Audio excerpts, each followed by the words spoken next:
প্রথমেই ধন্যবাদ জানাচ্ছি social platform Facebook, YouTube, TikTok. আমরা তাদের মাধ্যমে, এই প্ল্যাটফর্মের মাধ্যমে সুন্দর সুন্দর নিদর্শন, চমৎকার চমৎকার জায়গাগুলো তুলে ধরতে পেরে, তাই আমি আবারও রেসপেক্ট করি অল সোশ্যাল প্ল্যাটফর্ম। সব সোশ্যাল প্ল্যাটফর্মকে আমি সম্মান করি। এই প্ল্যাটফর্মে আমরা আমাদের কন্টেন্টগুলো সুন্দর করে তুলে ধরতে পেরে আমরা গর্বিত। আমাদের সকলের উচিত সেটা কি? সেটা হয়েছে আপনি যেই প্ল্যাটফর্মে কাজ করেন না কেন, আপনার সর্বপ্রথম যেটা দরকার সেটা হয়েছে ধৈর্য। আপনি যদি ধৈর্য ধরেন, আমি যদি ধৈর্য ধরি, ধৈর্য ধরলে সফলতা আসবে, হয়তো আজ নয়তো কাল। ধৈর্য হারা হওয়া যাবে না। ধৈর্যতার একটি মহৎ গুণ, ধৈর্য হচ্ছে একটি মহৎ গুণ।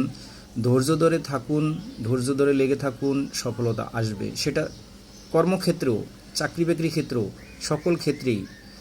তাই ধৈর্য ধরে লেগে থাকুন, ভালো কিছু অর্জন করতে পারবেন। ধৈর্য সাথে অনেক কিছু অ্যাড হয়, যেমন সময়, শ্রম, অর্থ। এই সকল কিছুর সমন্বয় হলো ধৈর্য। আমরা সঠিক নিয়মে কাজ করলে আমাদের সফলতা আসবে। সেটা যেই প্ল্যাটফর্মে কাজ করেন না কেন, অবশ্যই ওই প্ল্যাটফর্ম, ওই সোশ্যাল মিডিয়ার অবশ্যই নিয়ম অনুসারে কাজ করতে হবে। কাজ করলে অবশ্যই আপনার সফলতা নিশ্চিত। আমি ফেসবুক থেকে পেয়ে গিয়েছি কন্টেন্ট মনিটাইজেশন।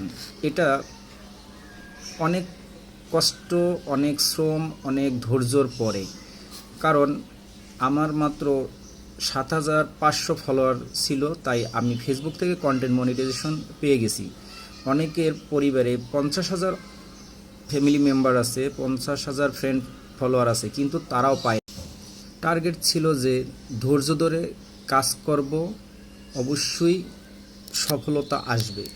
তাই আমি ফেসবুক থেকে কন্টেন্ট মনিটাইজেশন পেয়েছি, ধৈর্য ধরে কাজ করার ফল পেয়েছি।